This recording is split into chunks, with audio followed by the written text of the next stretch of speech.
Hello hello, आवाज़ आ रही है बच्चों? एक बार सभी मुझे बताएंगे आवाज़ आ रही है?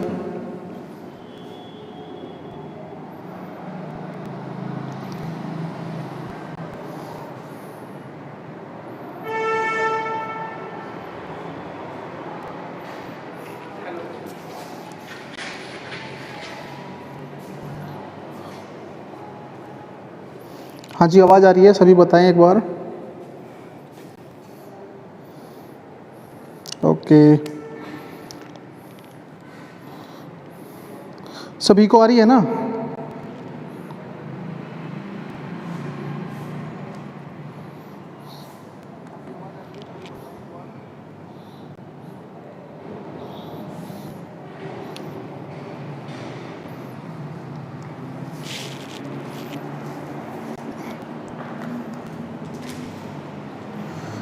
चलो स्टार्ट करते हैं आज की क्लास।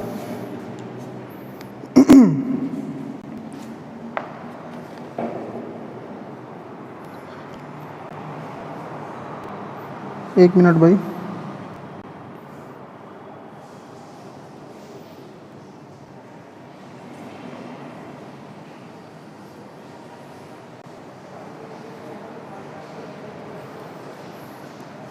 ठीक है जी, स्टार्ट करते हैं। तो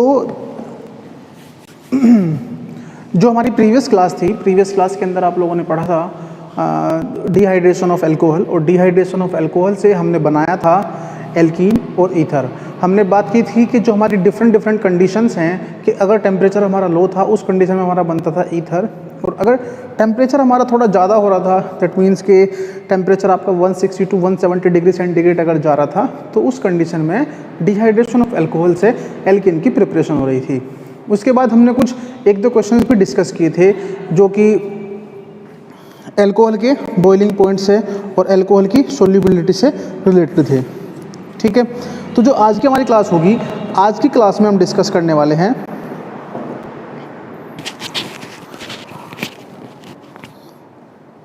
आज की क्लास में हम डिस्कस करेंगे glycol and pinacol pinacolone rearrangement.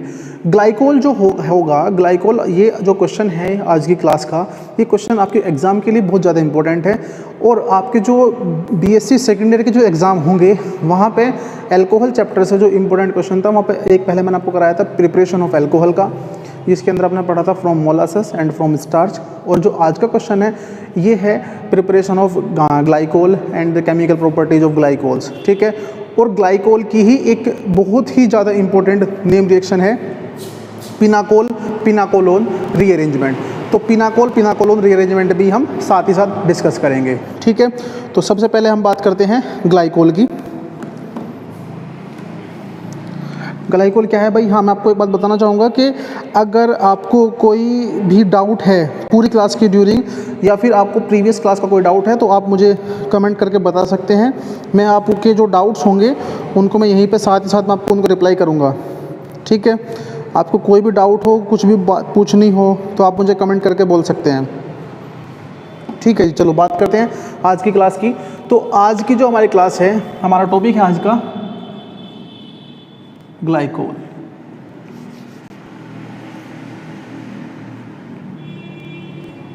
Glycol, ठीक है, ग्लाइकोल ग्लाइकोल ग्लाइकोल का मतलब क्या होता है? ग्लाइकोल्स आर 1,2-डाइओल, 1,2-डाइओल कह सकते हैं, या ग्लाइकोल्स आर डाइओल।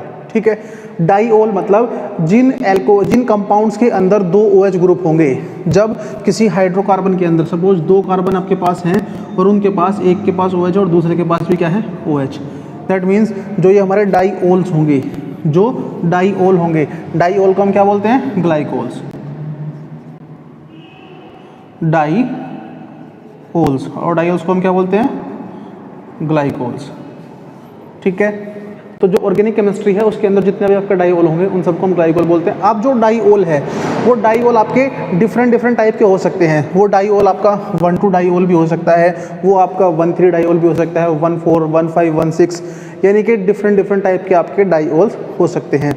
अगर आपके दोनों के दोनों OH ग्रुप 2 एडजेसेंट कार्बन के पास अटैच हैं तो उसको बोलते हैं हम 1,2-डाइओल। ठीक है, 1,2 डाइओल। और ये जो 1,2 डाइओल होता है इसको बोलते हैं हम पिनाकोल। ध्यान रखना, इसको क्या बोलते हैं हम? पिनाकोल। तो जी यहाँ पे जो ये पिनाकोल है, इसी पिनाकोल से, इसी डाइओल से हम जो रीअरेंजमेंट हम करते हैं पिनाकोल पिनाकोलोन रीअरेंजमेंट, उसकी भी हम बाद में बात करेंगे। तो जो डाइओल्स हैं, जो डाइओल्स हैं, उन डाइओल्स का हम क्लासिफिकेशन किस तरह से कर सकते हैं, उसके लिए मैं आपको एग्जांपल के लिए बता रहा हूँ। यहाँ पे अगर आपके दो OH ग्रुप दोनों के दोनों एक साथ एडजेसेंट पे प्रेजेंट हैं, CH2 CH2 OH OH, इसको बोलते हैं हम 1,2 डाइओल, 1,2 डाइओल, ठीक है। और 1,2 डाइओल, या इसको हम एक नाम और दे सकते हैं, एल्फा डाइओल। क्या बोल सकते हैं? एल्फा डाइओल या एल्फा ग्लाइकोल्स, ठीक है।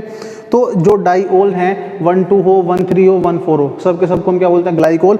और उसमें भी जो 1,2 डाइओल होगा, 1,2 डाइओल को हम बोलते हैं एल्फा डाइओल या एल्फा ग्लाइकोल। अगर आपका OH ग्रुप 1/3 पोजीशन पे होगा, ये 1 2 3, अगर OH ग्रुप आपका 1/3 पोजीशन पे है तो उस कंडीशन में हम इसको बोलते हैं 1,3 डाइओल, 1,3 डाइओल या बीटा डाइओल और बीटा ग्लाइकोल, ठीक है। इसके बाद अगर ये 1,4 नेक्स्ट पोजीशन पे चला जाएगा तो ये हो जाएगा 1,4 डाइओल या फिर गामा डाइओल। तो ये था डाइओल का क्लासिफिकेशन, ठीक है। डाइहाइड्रिक एल्कोहल्स को हम बोलते हैं ग्लाइकोल, और उनका हमने क्लासिफिकेशन की बात की, 1,2 1,3 1,4। 1,2 को हम बोलते हैं एल्फा, 1,3 को बोलते हैं हम बीटा, 1,4 को बोलते हैं हम गामा। ऐसे ही वो आगे तक भी क्लासीफाई को कर सकते हैं, ठीक है। तो अब हम बात करते हैं जो ये ग्लाइकोल्स हैं, ग्लाइकोल्स की प्रिपरेशन की। कौन कौन से मेथड हैं जिनसे हम ग्लाइकोल की प्रिपरेशन कर सकते हैं? तो जी जब हम प्रिपरेशन की बात करेंगे तो प्रिपरेशन के लिए जो सबसे कॉमन मेथड है, सबसे कॉमन मेथड हमारे पास होगा इथाइलिन डाइब्रोमाइड। ग्लाइकोल्स का method of preparation, method of preparation. Method of preparation में हम पढ़ते हैं कि हम कौन कौन से मेथड से, कौन कौन से कंपाउंड से ग्लाइकोल का प्रिपरेशन कर सकते हैं। तो इस मेथड ऑफ प्रिपरेशन के सीक्वेंस में हमारा जो पहला मेथड था वो था from ethylene dibromide, ethylene dibromide. अब जो ये इथाइलिन डाइब्रोमाइड है, इथाइलिन डाइब्रोमाइड से आप कई सारे रिएजेंट के साथ रिएक्शन करा के इससे आप ग्लाइकोल बना सकते हैं। सबसे पहला मेथड है CH2 Br, ठीक है। अब जब CH2Br है, अगर आप CH2Br की रिएक्शन किसके साथ करा रहे थे? यहाँ पे आपने aqueous solution of sodium carbonate या फिर मोइस्ट सिल्वर ऑक्साइड, यानी कि आप इसकी रिएक्शन Ag2O के साथ करा लो या Na2CO3 के साथ कराओ। इन दोनों के साथ आप रिएक्शन कराओगे तो दोनों के साथ किसी के साथ भी रिएक्शन करा सकते हो, उससे आपको मिलता है ग्लाइकोल CH2OH, ठीक है। तो ये जो रिएक्शन मेथड है आपका, जो ये सिल्वर ऑक्साइड है, सिल्वर ऑक्साइड आपको डायरेक्ट क्या देगा? ग्लाइकोल।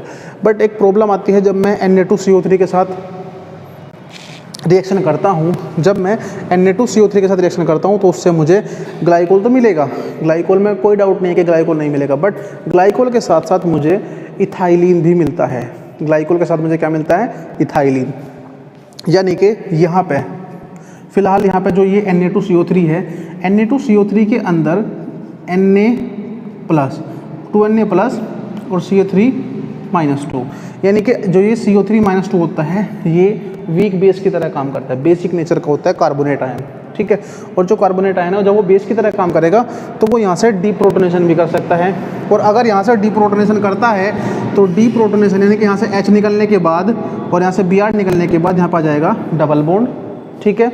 और उसके बाद फिर भी एक बार और इधर से H और इधर से Br, ठीक है।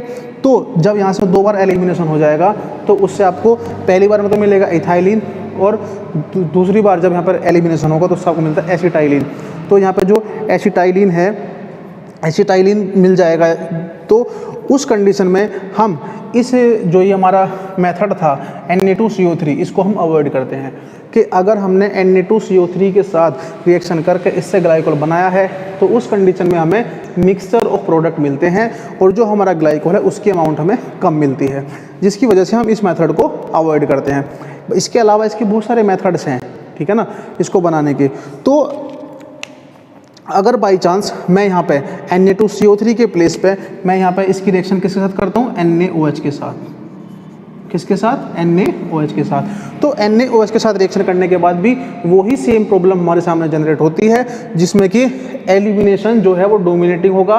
और जब एलिमिनेशन डोमिनेटिंग होगा ओवर सब्स्टिट्यूशन, ठीक है ना, क्योंकि जब OH है, OH माइनस आपका यहाँ पे न्यूक्लियोफाइल की तरह भी काम करेगा और बेस की तरह भी काम करेगा। बट जो आपका सबस्ट्रेट की स्ट्रक्चर है उसको देखते हुए elimination is dominating over substitution.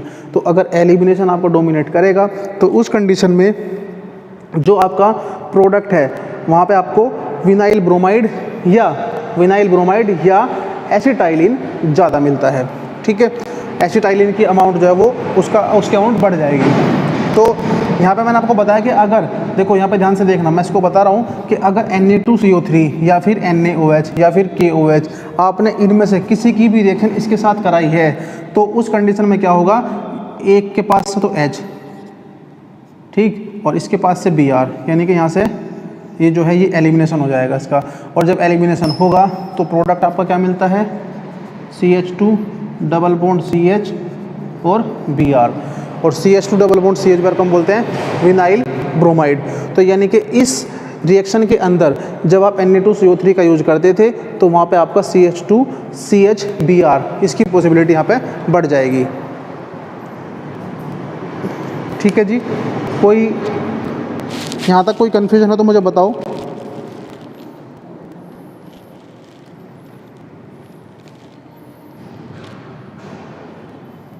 एक सेकंड भाई।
ठीक है जी, एक प्रॉब्लम आ गई थी, थोड़ा आवाज़ की प्रॉब्लम हो रही थी, ठीक है।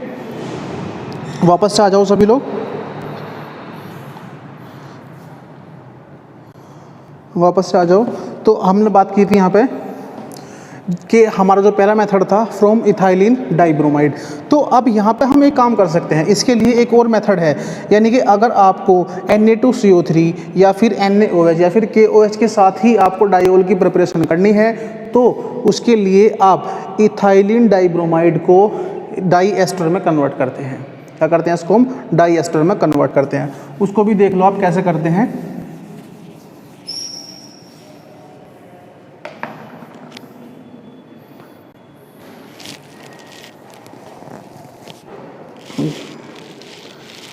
ठीक चल रहा है ना। पहले तो आप मुझे सभी एक बात बताओ, तुम लोग गुड आफ्टरनून बोल के जो सारे के सारे गायब हो रहे हो, कहाँ जा रहे हो? हाँ हाँ जी, अभिषेक त्यागी कहाँ गए हो? कनिका गुप्ता मनीषा धामा, नीतू यादव, रिया कौशिक, विजय सोलानिया, गीता शर्मा, वंशिका शर्मा,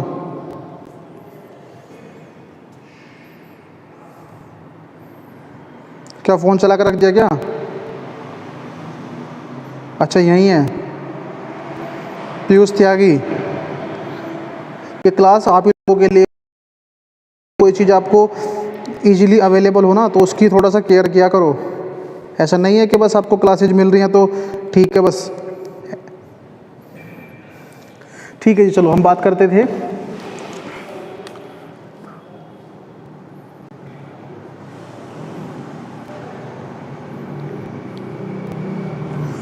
देखो मैंने आपको कहा कि अगर हम अब यहाँ से हमारा जो था, अगर मुझे कि मेरे पास सोडियम कार्बोनेट या फिर मेरे पास है NaOH या फिर KOH है और मुझे उसी से आपका जो डाईओल है, ग्लाइकोल है, उसी की प्रिपरेशन करनी है, तो उसके लिए मुझे पहले इथाइलिन डाईब्रोमाइड को मुझे डाई एस्टर में कन्वर्ट करना होगा।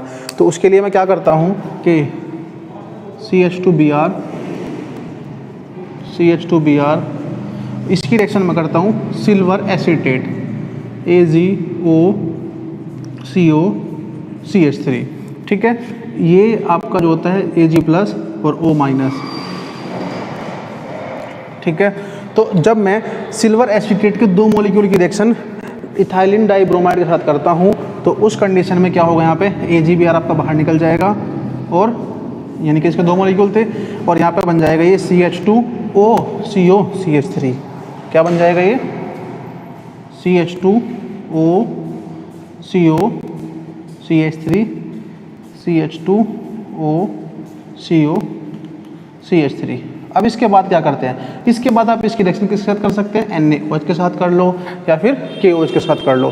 तो इस मेथड से आपकी जो प्रोडक्ट है उसकी जो यील्ड है वो आपको बहुत ज़्यादा अच्छी अमाउंट मिल जाती है। यानी कि यहाँ पे जब आपका ये OH ग्रुप जो था, अब ये OH क्या करेगा, इसका हाइड्रोलिसिस करेगा, ये इधर अटैक और ये इधर, यानी कि यहाँ से आपके पास मिल जाएगा आपको CH2OH और CH2OH और दो मॉलिक्यूल आपको मिल जाएंगे प्लस 2CH3COOH, ठीक है।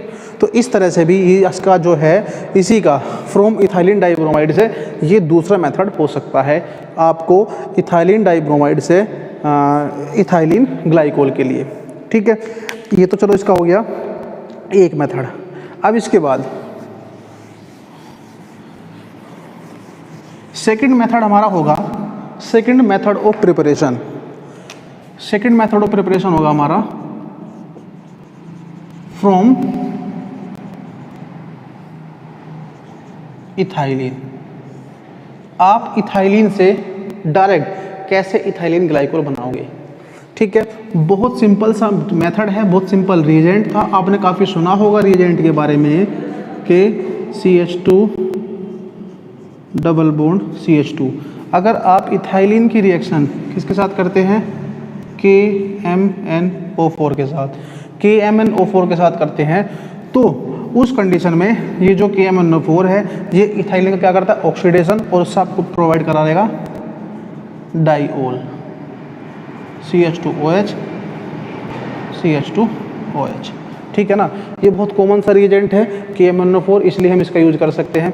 इसके अलावा और भी बहुत सारे रिएजेंट हैं जो कि डायरेक्ट इथाइलिन को आपका इसमें डाईओल में या ग्लाइकोल में कन्वर्ट करते हैं। अब इसकी की प्लेस पे अगर मैं OSO4 यूज करता हूँ, ओस्मियम टेट्राऑक्साइड, उसको भी हम यूज कर सकते हैं, ठीक है ना।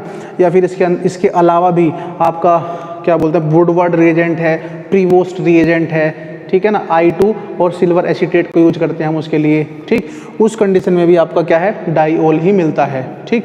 तो ये जो रिएजेंट थे, इन रिएजेंट से आप यहाँ पे डाईओल की प्रिपरेशन कर सकते हैं। ये सबसे बहुत सिंपल सी रिएक्शन है कि डायरेक्ट इथाइलिन की रिएक्शन KMnO4 के साथ करने पर हमें ग्लाइकोल की प्रिपरेशन मिल जाएगी, यानी कि ग्लाइकोल हमें मिल जाएगा।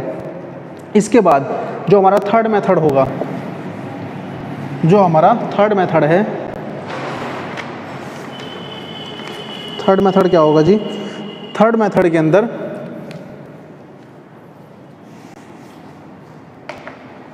थर्ड मेथड होगा फ्रॉम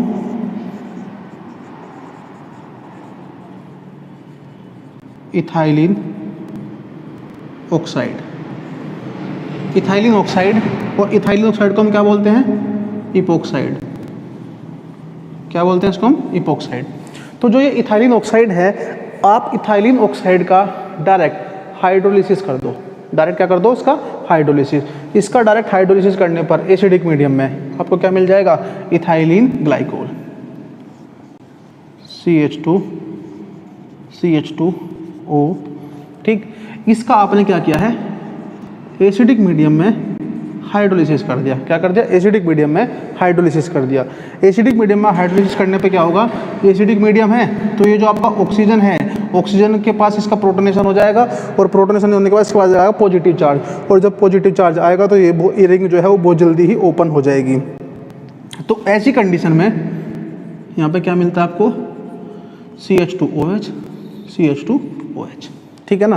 तो इस कंडीशन में आपको यहाँ पे डायरेक्ट इथाइलिन ऑक्साइड से इथाइलिन ग्लाइकोल मिल जाएगा। इस स्टेप के बारे में, जो रिएक्शन है, इस रिएक्शन के बारे में आपको थोड़ी सी इसकी मैकेनिज्म बताना चाहूँगा कि एक्चुअल में ये जो था ये हुआ कैसे। तो इसके लिए आपको क्या करना है?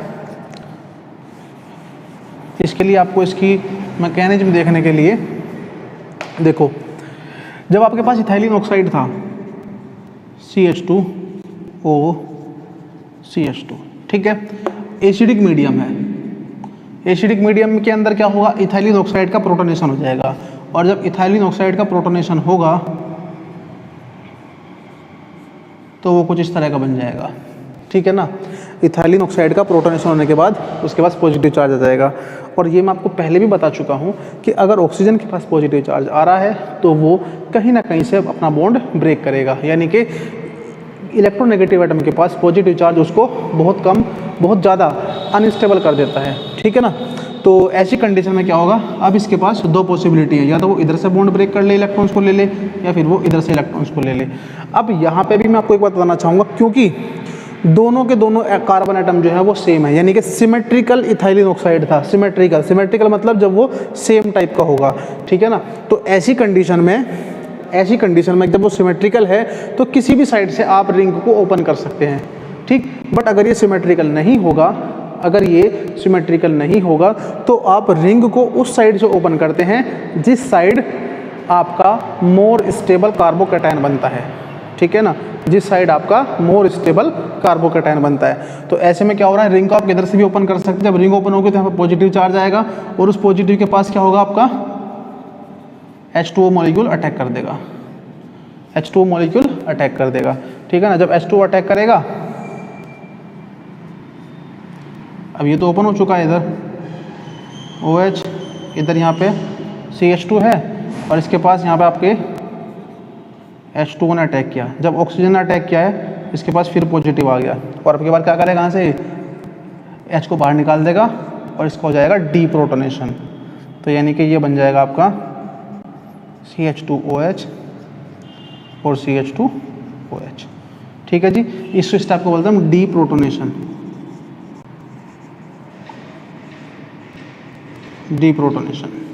तो ये थे जी आपके ग्लाइकोल के मेथड ऑफ प्रिपरेशन। ठीक है? तो हमने 3 मेथड उसके अंदर डिस्कस किए। पहला हमने डिस्कस किया by ethylene dibromide. Ethylene dibromide की रिएक्शन आप सिल्वर ऑक्साइड के साथ रिएक्शन कर ले, उससे आपको क्या मिल जाएगा? Direct glycol. उसके बाद आप Na2CO3 के साथ रिएक्शन करने के बाद भी इथाइलिन ग्लाइकोल बना सकते हैं। बट उस रिएजेंट की प्रॉब्लम ये है कि उस रिएक्शन में आपको इथाइलिन ग्लाइकोल यानी कि ऑक्सीडेशन के साथ साथ आपको वहाँ पे एलिमिनेशन भी मिलता है, और वहाँ पे आपको मिल जाएगा फिनाइल ब्रोमाइड। ठीक है? उसको हमने अवॉइड करने के लिए हमने क्या किया कि आपको इथाइलिन ब्रोमाइड का हमने पहले कर लिया एस्टरिफिकेशन। ठीक है ना? मतलब कि हमने इथाइलिन ब्रोमाइड की रिएक्शन सिल्वर एसीटेट के साथ की, जिससे आपको मिला डाई एस्टर। फिर हमने उस डाई एस्टर का बेसिक मीडियम में हाइड्रोलिसिस कर दिया। ठीक है? बेस हाइड्रोलिसिस कर दिया उसका। तो बेस हाइड्रोलिसिस करने के बाद हमें मिल जाएगा वहाँ पे डाईओल। ठीक है? ये था आपका पहला मेथड, फ्रॉम इथाइलिन डाइब्रोमाइड। दूसरा मेथड की हमने बात की फ्रॉम इथाइलिन। डायरेक्ट आप इथाइलिन की रिएक्शन KMnO4 के साथ कर लो, OSO4 के साथ कर लो, वुडवर्ड रिएजेंट के साथ कर लो। उन सब रिएजेंट से आपको डायरेक्ट क्या मिल जाएगा? Ethylene glycol. तीसरा मेथड आपका था, अगर आपने ethylene oxide that means epoxide. ठीक है ना। इसको बोलते हैं हम साइक्लिक ईथर, और जो आपके साइक्लिक ईथर होते हैं उन साइक्लिक ईथर को हम बोलते हैं इपोक्साइड। तो अगर आपने इथाइलिन ऑक्साइड यानी कि इपोक्साइड की रिएक्शन आपने एसिडिक मीडियम में उसका हाइड्रोलिसिस किया है, एसिड हाइड्रोलिसिस किया है, तो उस एसिड हाइड्रोलिसिस से भी आपको मिल जाएगा ग्लाइकोल। ठीक है, तो ये था जी आपका इसका ग्लाइकोल का प्रिपरेशन। अब हम इसके बाद बात करते हैं ग्लाइकोल की फिजिकल और केमिकल प्रॉपर्टीज। ग्लाइकोल की फिजिकल और chemical properties. Physical and chemical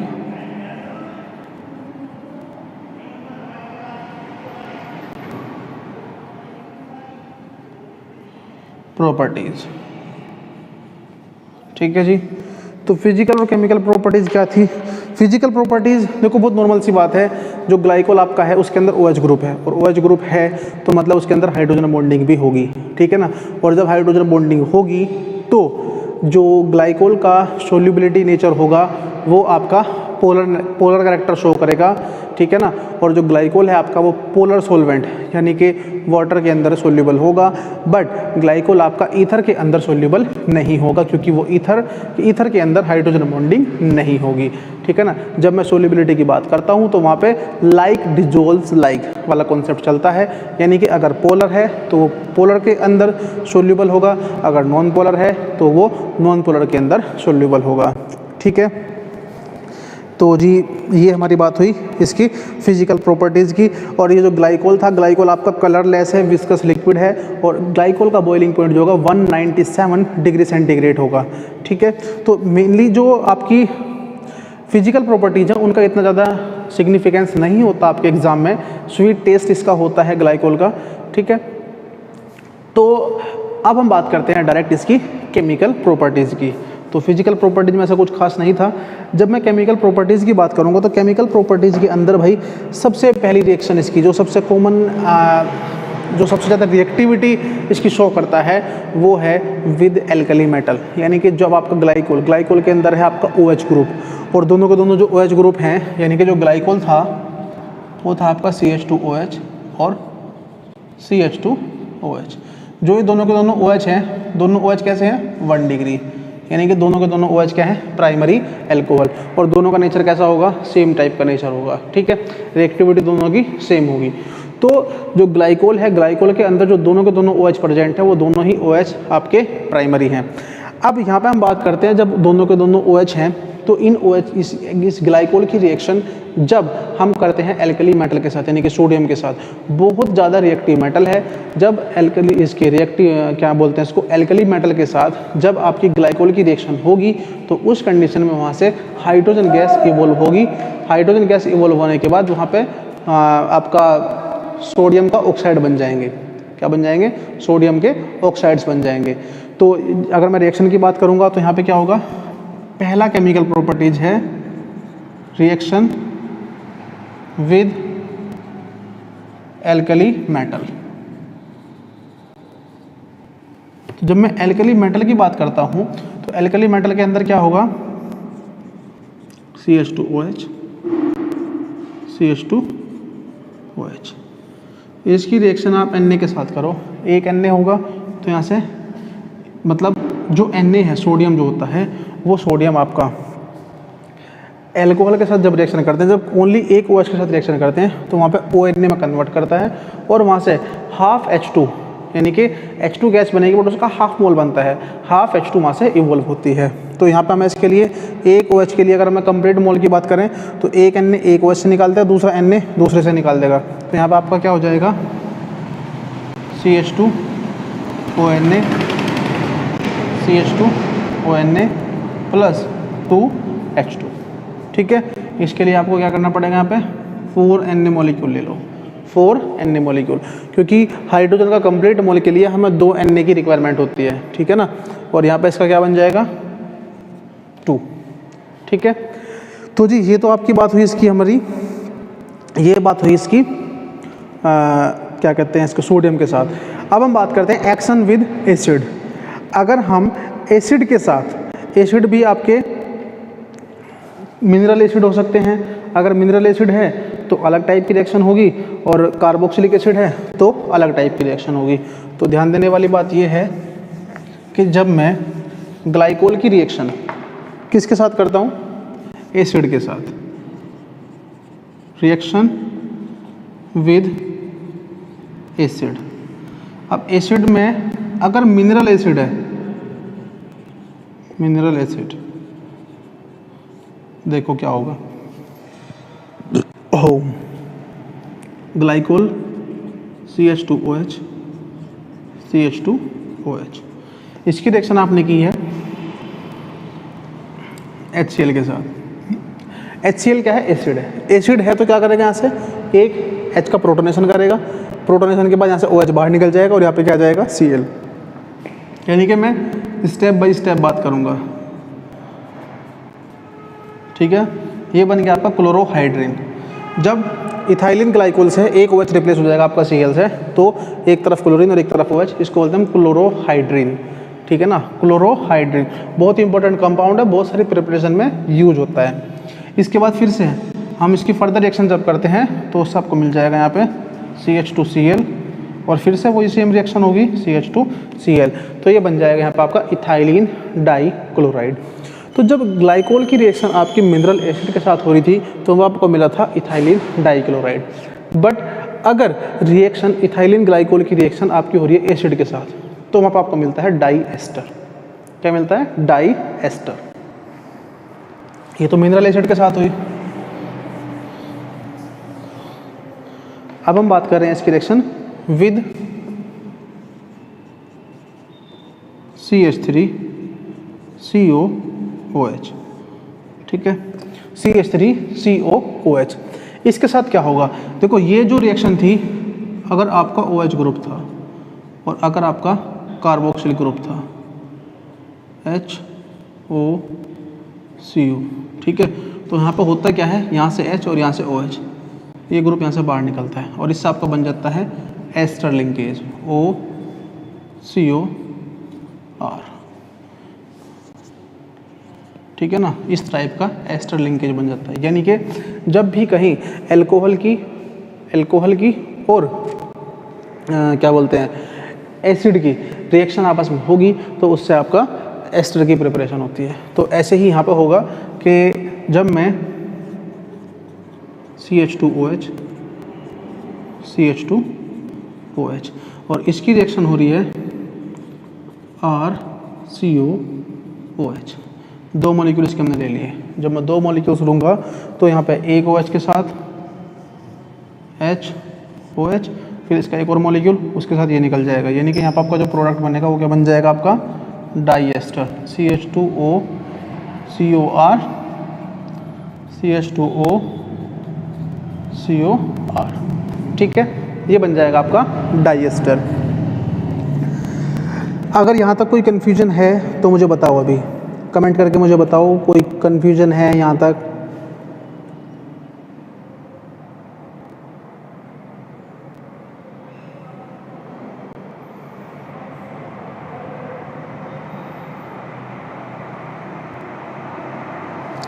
हाँ जी, कोई कन्फ्यूजन है तो बताओ।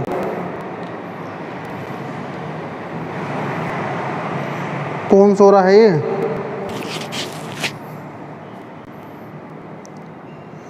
सलोनी सिंह, अभी निगम, कनिका गुप्ता, रमाशंकर, ये क्या मैसेज लिख कर डिलीट कर रहे हो? हाँ जी, क्या ये मैसेज लिख कर डिलीट करे जा रहे हो?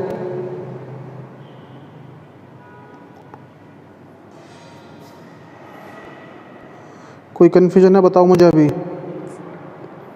यहाँ तक कोई कन्फ्यूजन किसी और को? पीयूष त्यागी,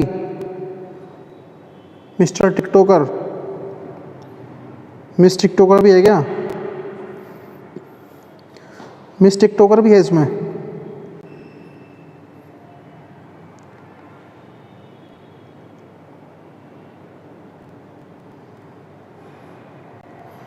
हाँ जी, चलो ठीक है, आगे चलते हैं।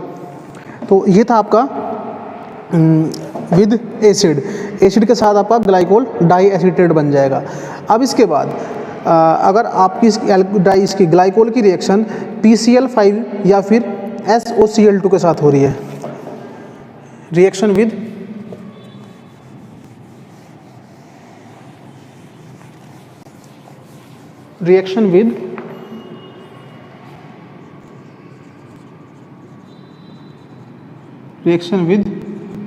PCl3 या SOCl2 के साथ।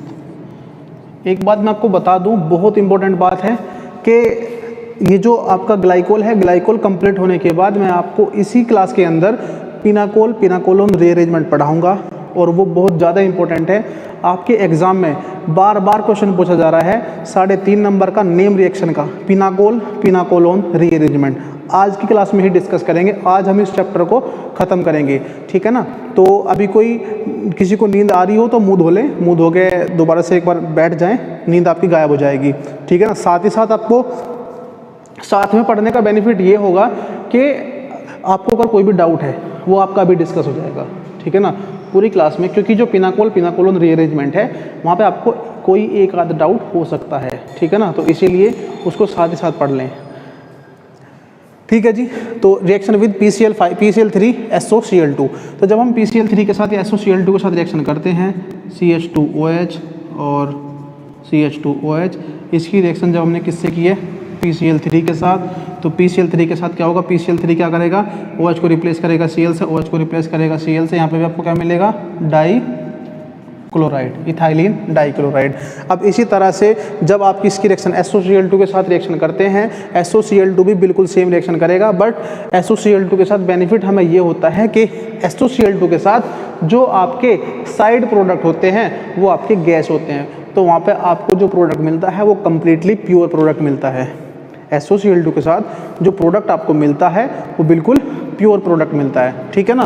तो यानी कि अगर मैं इसी की रिएक्शन किसके साथ करता हूँ, SOCl2 के साथ, तो यहाँ पर आपको क्या मिलेगा, CH2Cl, CH2Cl, साथ में मिलेगा 2SO2 और प्लस में क्या मिलेगा, प्लस में मिलेगा आपको 2HCl, ठीक है जी, हाँ यही मिलेगा। तो यहाँ पे जो आपके दोनों के दोनों प्रोडक्ट हैं, HCl ये भी गैस है, SO2 ये भी गैस है, तो जो आपको इथाइलिन डाइक्लोराइड है ये आपको बिल्कुल प्योर स्टेट में मिलता है।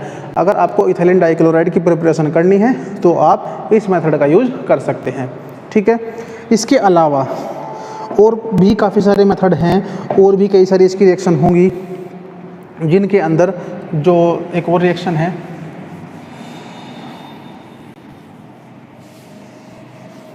रिएक्शन विद, एक सेकंड भाई,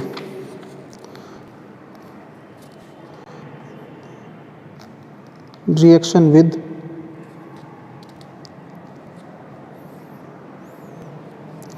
एक बहुत इंपॉर्टेंट रिएक्शन है, वो देख लो पहले। रिएक्शन विद कंसंट्रेटेड H2SO4,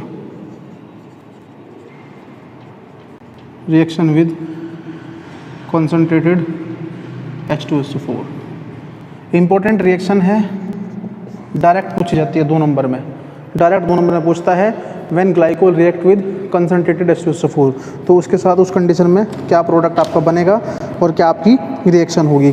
तो जी एक बात ध्यान से सुनो, यहाँ पे जब हम ग्लाइकोल की रिएक्शन कंसंट्रेटेड H2SO4 के साथ करते हैं तो उस कंडीशन में हमें ग्लाइकोल के 2 मॉलिक्यूल की रिक्वायरमेंट होती है, और 2 मॉलिक्यूल का क्या होता है, डाइमराइजेशन हो जाता है, 2 मॉलिक्यूल का डाइमराइजेशन हो जाता है, जिससे हमें जो प्रोडक्ट है वो मिलता है डाइऑक्सेन। क्या मिलता है, डाइऑक्सेन, और वाटर मॉलिक्यूल वहाँ से रिमूव हो जाएगा। कैसे होगी देखो, CH2OH, ऐसे ही इधर OH, ठीक है। एक और मॉलिक्यूल CH2OH,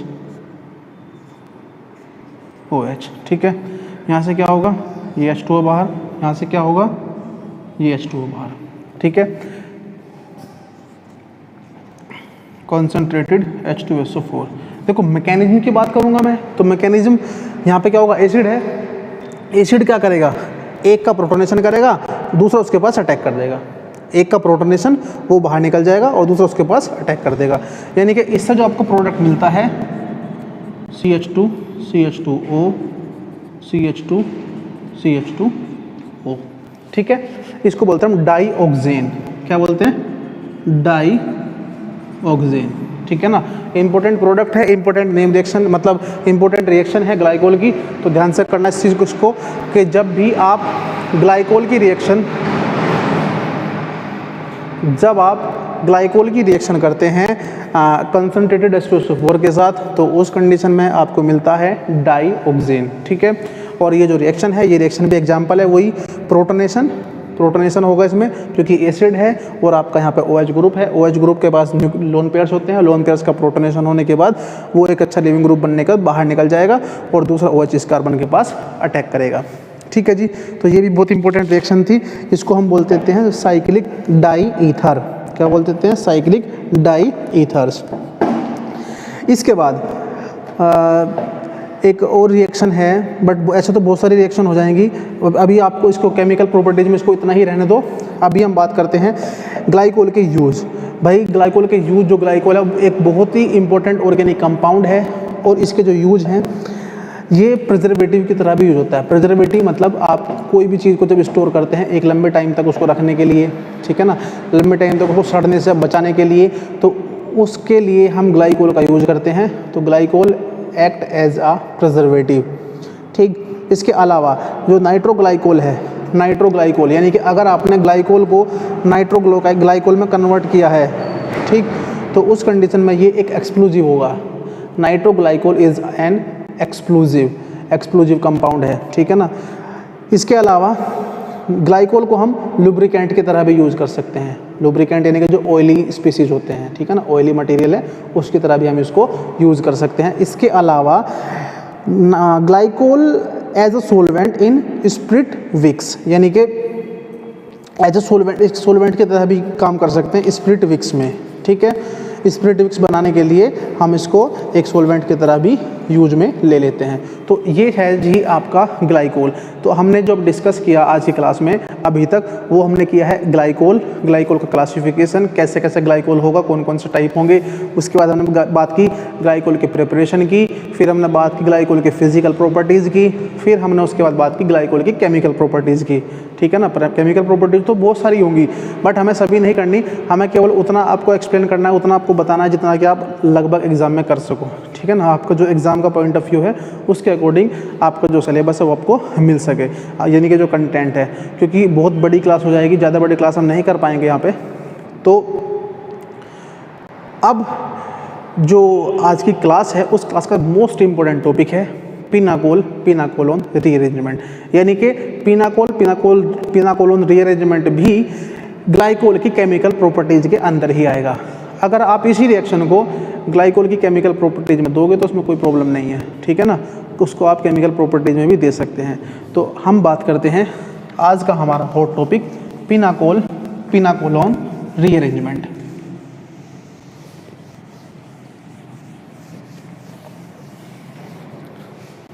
ठीक है जी। तो आज हम बात करते हैं पिनाकोलोन रीअरेंजमेंट।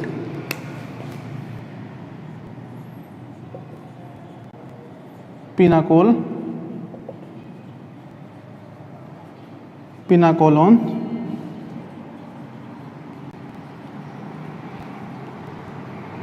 रीअरेंजमेंट। ध्यान से देखना भाई। पिनाकोल क्या होता था? पिनाकोल होता आपका डाइओल, CH2OH CH2OH। जो 1,2 डाइओल होंगे, कौन से? 1,2 डाइओल, 1,2 डाइओल को मैं बोलता हूँ पिनाकोल। और पिनाकोलोन, देखो पिनाकोल में ओल आ रहा है, मतलब इसके अंदर OH ग्रुप होगा, इसके अंदर ओन आ रहा है, ओन का मतलब क्या होता है? कीटोन ग्रुप, ठीक है ना। क्या ग्रुप होगा? Ketone group. तो पिनाकोल से आपको पिनाकोलोन में कन्वर्ट करना है, पिनाकोल को आपको पिनाकोलोन में कन्वर्ट करना है। ये एक रीअरेंजमेंट होगा, क्योंकि इस मॉलिक्यूल के अंदर कोई बाहर से आपका न्यूक्लियोफिलिक अटैक इस तरह की कोई रिएक्शन नहीं होगी। यहाँ पे आपका नॉर्मल मॉलिक्यूल ही अपने अंदर से ही रीअरेंज होगा, और ऐसी रिएक्शन को हम बोलते हैं रीअरेंजमेंट रिएक्शन। जब हमने ऑर्गेनिक केमिस्ट्री के अंदर टाइप्स ऑफ रिएक्शन की बात की थी, तो वहाँ पे 4 टाइप की रिएक्शन थी। पहली थी सब्स्टिट्यूशन, दूसरा था एलिमिनेशन, तीसरा था एडिशन और फोर्थ था रीअरेंजमेंट।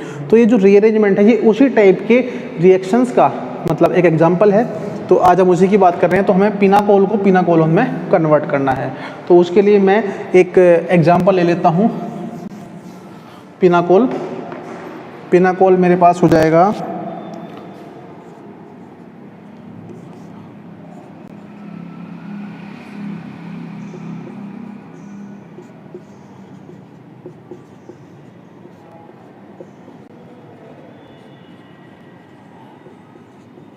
ठीक है जी। तो जब आप पिनाकोल की रिएक्शन, पिनाकोल मतलब 1,2 डाइओल की रिएक्शन, जब आप पिनाकोल की रिएक्शन करते हैं किसके साथ, मिनरल एसिड या एसिड के साथ, यानी कि H+ के साथ, ठीक है ना। तो जब आप एसिड के साथ रिएक्शन करते हैं तो उस कंडीशन में ये जो पिनाकोल है ये आपका पिनाकोलोन में कन्वर्ट हो जाएगा, ठीक है ना।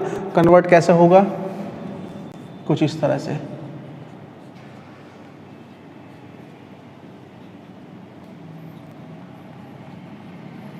ये आपका पिनाकोल है और ये है पिनाकोलोन। दोनों एक दूसरे के क्या हैं, आइसोमर। दोनों क्या हैं, एक दूसरे के आइसोमर्स, ठीक है ना।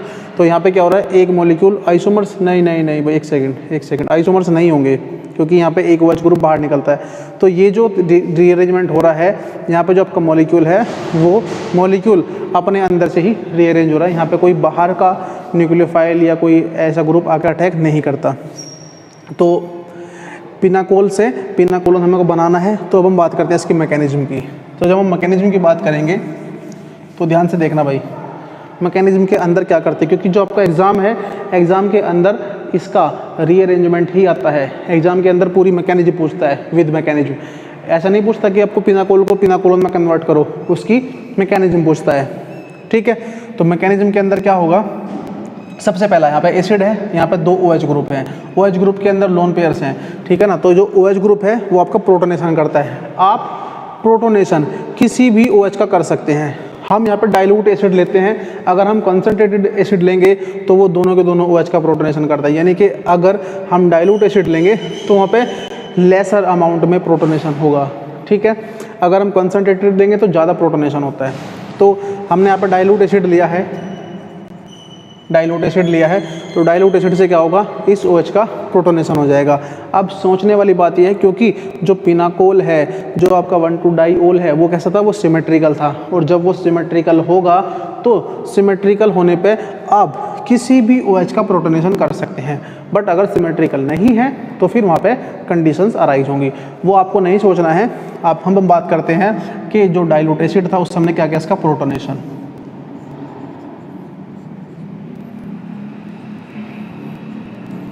OH CH3 CH3 OH2, ये हो गया आपका पॉजिटिव चार्ज।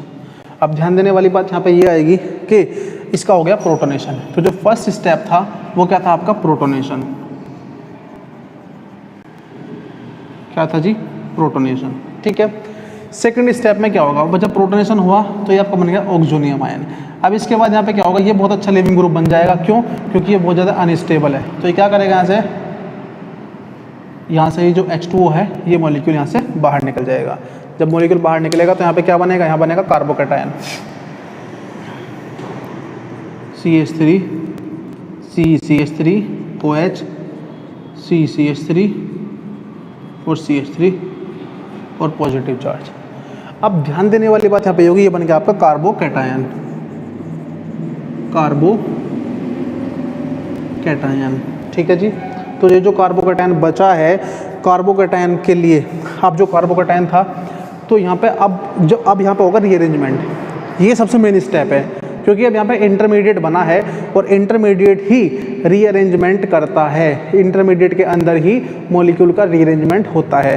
कैसे होगा वो बात आपको समझनी है। देखो ध्यान से देखना, यहाँ पे जो ये कार्बोकैटायन बना है, ये कार्बोकैटायन आपका 3 डिग्री का है, क्योंकि जिस कार्बन के ऊपर ये बना हुआ है वो इधर भी जुड़ा हुआ है, इधर भी जुड़ा हुआ है, इधर भी जुड़ा हुआ है। तो ये जो कार्बोकैटायन आपका होगा, ये होगा आपका 3 डिग्री कार्बोकैटायन। कैसा, 3 डिग्री कार्बोकैटायन। और जब मैं डिग्री की बेसिस जब बात करता हूँ तो 3 डिग्री कार्बोकैटायन आपका मोर स्टेबल होता है, ठीक है। 3 डिग्री कार्बोकैटायन आपका मोर स्टेबल होता है। बट क्या जो डिग्री के बेसिस पे हम इसको स्टेबिलिटी देते हैं, यहाँ पे जो इस कार्बोकैटायन को स्टेबिलिटी दे रहा है वो है आपका इंडक्टिव इफेक्ट, इंडक्टिव इफेक्ट, ठीक है ना। 3 कार्बन का इंडक्टिव इफेक्ट है, बट इस कार्बन के पास और ज़्यादा स्टेबल होने का चांस है। आप एक बात बताओ, जब आपको जीवन में कभी भी कोई ऐसा चांस मिले कि भाई आप बहुत ज़्यादा पैसा कमा सकते हैं, जिससे कि आपको बहुत ज़्यादा सुख, चैन, सुकून, आराम मिलेगा, तो आप उस काम को करेंगे, ठीक है ना। उसके लिए चाहे आपको थोड़ा सा एफर्ट करना पड़े, उसके लिए चाहे आपको पुराने रिश्ते तोड़ के नए रिश्ते बनाने पड़े, यानी कि आपको एक कंफर्ट जोन के बाहर जाके ही चीज़ों को मतलब उनको आप बढ़ा सकते हैं, ठीक है ना। तो यहाँ पे भी कुछ ऐसा ही होगा। अब यहाँ पे जो कार्बोकैटायन था उसको केवल इंडक्टिव इफेक्ट स्टेबल कर रहा था, बट ये जो पॉजिटिव चार्ज था, ये पॉजिटिव चार्ज इससे भी ज़्यादा स्टेबल हो सकता है। कैसे हो सकता है? अगर ये जो यहाँ पे CH3 था, ये CH3 ग्रुप, ये वाला CH3 ग्रुप माइग्रेट हो गए या रीअरेंज हो गए इस कार्बन के पास आ जाए, इसको मैं बोलता हूँ 1-2 शिफ्ट। क्या बोलता हूँ मैं? 1-2 शिफ्ट या 1-2 रीअरेंजमेंट। यानी कि जो ये आपका CH3 ग्रुप था, ये इस कार्बन के पास था 1 से, और ये दूसरे कार्बन के पास चला गया एडजेसेंट पे, तो इसको मैं बोलता हूँ 1-2 शिफ्ट या 1-2 माइग्रेशन। तो अब जब ये CH3 ग्रुप इसके पास चला जाएगा तो कार्बन आप जो पॉजिटिव चार्ज है ये आपका इसके पास शिफ्ट हो जाएगा, इस कार्बन के पास, यानी कि ये कुछ ऐसा बन जाएगा CH3O CH3 CH3 CH3 और यहाँ पर आ गया पॉजिटिव चार्ज। अब मैं आपको बताऊंगा कि ऐसा हुआ क्यों ये कार्बोकैटायन यहाँ पे रीअरेंज हुआ, क्योंकि उसका कारण ये है, देखो यहाँ पे इस पॉजिटिव चार्ज को केवल 3 CH3 ग्रुप 3+I इफेक्ट उसको स्टेबल कर रहे थे, बट इस कंडीशन में जो कार्बोकैटायन है आपका वो है आपका 2 डिग्री कार्बोकैटायन। कितना? 2 डिग्री कार्बोकैटायन। 2 डिग्री कार्बोकैटायन है, बट उसके पास एक ऑक्सीजन एटम है, इसके पास लोन पेयर है, और यहाँ पे ये इसको लोन पेयर्स है, यानी कि रेजोनेंस इफेक्ट से इसको ये या मीजोमेरिक इफेक्ट से इसको ये स्टेबल कर सकता है, ठीक है ना। ये कुछ ऐसा हो गया जैसे कि यहाँ पे आपके 3 पंखे चल रहे हैं और यहाँ पे क्या हो रहा है, 2 पंखे हैं और एक AC है। AC गर्मी के टाइम में ज़्यादा ठंडक आपको दे रहा है, ज़्यादा आराम आपको दे रहा है, तो इसलिए आप पंखा छोड़ के AC की तरफ जाएंगे, ठीक है ना। तो वही काम बिल्कुल सेम यहाँ पे हो रहा था। यहाँ पे 3 डिग्री थे, 3 इंडक्टिव इफेक्ट थे, क्योंकि इंडक्टिव इफेक्ट कार्बोकैटायन को लेस स्टेबल करता है, मतलब स्टेबल तो करेगा बट रेजोनेंस इफेक्ट के कंपैरिजन में कम करेगा, ठीक है। यहाँ पे क्या है, रेजोनेंस इफेक्ट इंक्लूड हुआ है और 2 इंडक्टिव इफेक्ट तो अभी भी बने हुए हैं, ठीक है ना। 2 पंखे और एक AC, यहाँ पे क्या है 3 फैंस हैं, तो इसीलिए जो कार्बोकैटायन था, जो पॉजिटिव चार्ज था, वो यहाँ से रीअरेंज होके इसके पास आ गया। ये सबसे मेन स्टेप था। इसके बाद जब ये लोन पेयर से इसको स्टेबल करते हैं तो ये कुछ इस तरह का बन जाएगा। यहाँ पे क्या बन जाएगा, ये CH3C, जब लोन पेयर इधर आ रहे हैं, यहाँ पर आ गया डबल बॉन्ड और ऑक्सीजन के पास आ गया पॉजिटिव चार्ज, और पॉजिटिव चार्ज आने के बाद CH3 CH3 CH3, ठीक है। ये कुछ इस तरह का बन जाएगा। अब इसके बाद यहाँ पे क्या होगा, एक फाइनल काम है बस आपका, क्या, डीप्रोटोनेशन। यहाँ से इस H को बाहर निकाल दो, क्योंकि ऑक्सीजन के पास पॉजिटिव चार्ज है, पॉजिटिव वो बियर करेगा नहीं, लेस स्टेबल हो जाएगा, तो यहाँ से H को बाहर निकाल के ये आपका बन जाएगा product CH3 CO CH3 CH3 और CH3। तो ये बन जाएगा आपका पिनाकोलोन। क्या बन जाएगा? पिनाकोलोन। तो इस जो ये पूरी की पूरी मैकेनिज्म थी, ये मैकेनिज्म आपको 1-2 बार लिख के तब तैयार करनी है। अब मुझे एक बात बताओ, 2 मिनट का टाइम आपके पास है, मुझे बताओ इसमें कोई डाउट है, किस स्टेप में डाउट है? मैं आपको स्टेप जो है वो स्पेसिफाई कर रहा हूँ। ये स्टेप 1 है, स्टेप 1, ये स्टेप हमारा 2 हो गया, ठीक है, ये हमारा स्टेप 3 हो गया, और ये हो गया हमारा स्टेप 4, ठीक है। 4 स्टेप इस सेक्शन में मेन है। ये तो डीप्रोटोनेशन होता है, ये कोई स्टेप के लिए नहीं कंसिडर करते इसको हम। तो अब मुझे आप यहाँ पे एक बार बताओ, इस पूरे रीअरेंजमेंट में, ये बहुत इंपॉर्टेंट रीअरेंजमेंट है, आपके एग्जाम में आएगा ही आएगा, यहाँ भी आएगा, बीएससी के बाद जब एमएससी में जाओगे तब भी आएगा, एमएससी के बाद नेट में जाओगे वहाँ पर भी आता है, ठीक है ना। तो इसलिए बहुत इंपॉर्टेंट रीअरेंजमेंट है, बहुत ध्यान से करना इसको। अब कोई डाउट है तो मुझे बताओ। मनीषा ढाका, लास्ट स्टेप में डाउट है।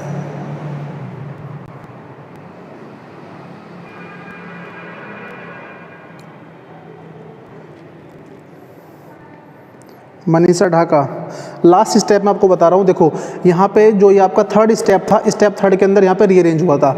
अब जो रीअरेंज हुआ है, रीअरेंज होने के बाद मैंने आपको यहाँ पे बताया कि जो ये OH ग्रुप था, OH ग्रुप यहाँ पे कार्बोकैटायन के पास जुड़ा हुआ है, और ऑक्सीजन जो है जब वो कार्बोकैटायन को लोन पेयर प्रोवाइड कराएगा तो उससे आपका कार्बोकैटायन ज़्यादा स्टेबल होगा, उससे कार्बोकैटायन को ज़्यादा स्टेबिलिटी मिलेगी। तो जब ये लोन पेयर्स आगे शिफ्ट होंगे तो यहाँ पे क्या आ जाएगा, डबल बॉन्ड बन जाएगा, और ऑक्सीजन ने क्योंकि इलेक्ट्रॉन दिए हैं तो इसलिए ऑक्सीजन के पास आएगा पॉजिटिव चार्ज, और जब ऑक्सीजन के पास पॉजिटिव चार्ज आया है तो ऑक्सीजन भाई 2 ही बॉन्ड बनाता है, तीसरा बॉन्ड नहीं बनाएगा, ठीक है ना।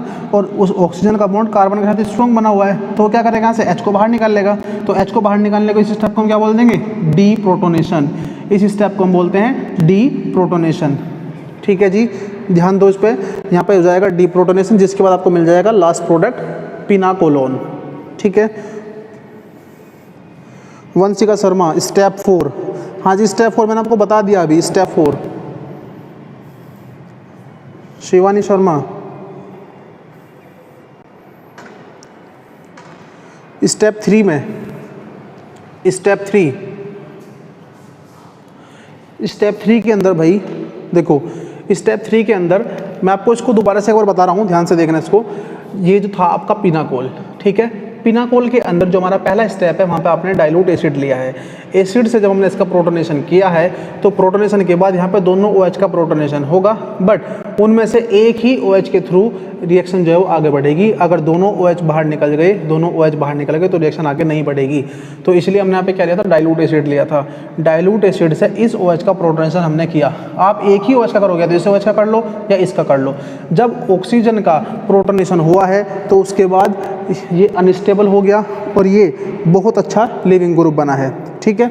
जब ये लिविंग ग्रुप बन गया तो ये तो यहाँ से बाहर निकल जाएगा H2O, यहाँ से H2O बाहर निकल गया तो कार्बन के पास क्या आ जाएगा, पॉजिटिव चार्ज, ये बन जाएगा यहाँ पे कार्बोकैटायन, ठीक है। अब जो इंटरमीडिएट है, इंटरमीडिएट ही आपका रीअरेंज होगा, यानी कि यहाँ पे कार्बोकैटायन 3 डिग्री का था, कार्बोकैटायन को 3 CH3 ग्रुप इंडक्टिव इफेक्ट से स्टेबल कर रहे थे, ठीक। बट इस कार्बोकैटायन के पास ज़्यादा स्टेबल होने की अपॉर्चुनिटी थी, तो ये ज़्यादा स्टेबल होना चाहेगा।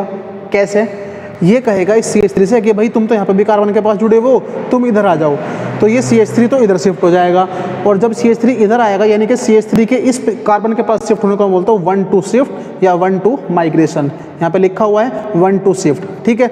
तो इस CH3 के इधर शिफ्ट होने से कार्बोकैटायन आपका आ जाएगा इस कार्बन के पास। अब जब ये जो कार्बन के पास आपका पॉजिटिव चार्ज आया है उससे इफेक्ट क्या पड़ा, वहाँ पे ये 2 डिग्री तो 2 डिग्री है, यानी कि 2 तो इसके पास क्या है, कार्बन है जिनका इंडक्टिव इफेक्ट है प्लस आई इफेक्ट, और एक है इसके पास OH ग्रुप जिसके पास लोन पेयर है, और लोन पेयर इसको क्या करेंगे, मेसोमेरिक इफेक्ट के थ्रू या रेजोनेंस इफेक्ट के थ्रू इसको स्टेबल करते हैं।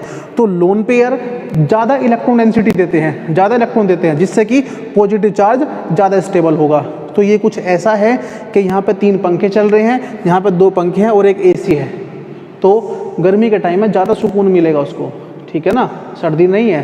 तो भाई जो रेजोनेंस है वो रेजोनेंस आपको पता भी होगा कि resonance effect stabilize more as compare to inductive effect. Inductive effect के कंपैरिजन में रेजोनेंस इफेक्ट ज़्यादा स्टेबल करता है, ठीक बात। इसके बाद यहाँ पे रेजोनेंस स्टेबल हो गया, हमने लोन पेयर को आगे शिफ्ट किया तो यहाँ पे बन जाएंगे डबल बॉन्ड, डबल बॉन्ड बना है तो यहाँ पे जो आपका ऑक्सीजन था उसके पास पॉजिटिव चार्ज आ गया, और पॉजिटिव चार्ज आने के बाद क्या होगा इसका, डीप्रोटोनेशन। डीप्रोटोनेशन में क्या होता है, ये जो ऑक्सीजन है ये यहाँ से इलेक्ट्रॉन को अपनी तरफ ले लेगा और H को बाहर निकाल देगा। यहाँ पे हम लिख देंगे माइनस का H+, यानी कि डीप्रोटोनेशन। क्या लिख देंगे इसको, डीप्रोटोनेशन। हाँ जी, अब बताओ कोई और डाउट।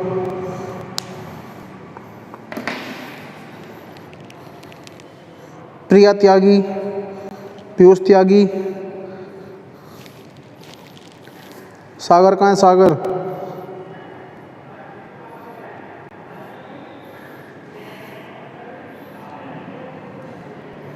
हाँ जी, कोई और डाउट है? क्लास ख़त्म करें फिर? क्लास ख़त्म करें?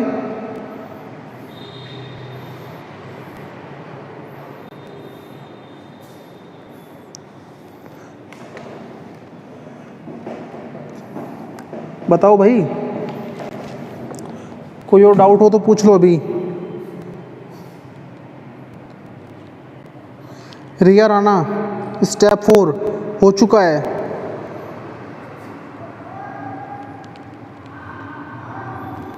ठीक है, ठीक है, फिर आज की क्लास में इतना ही रखते हैं इसको। Thank you.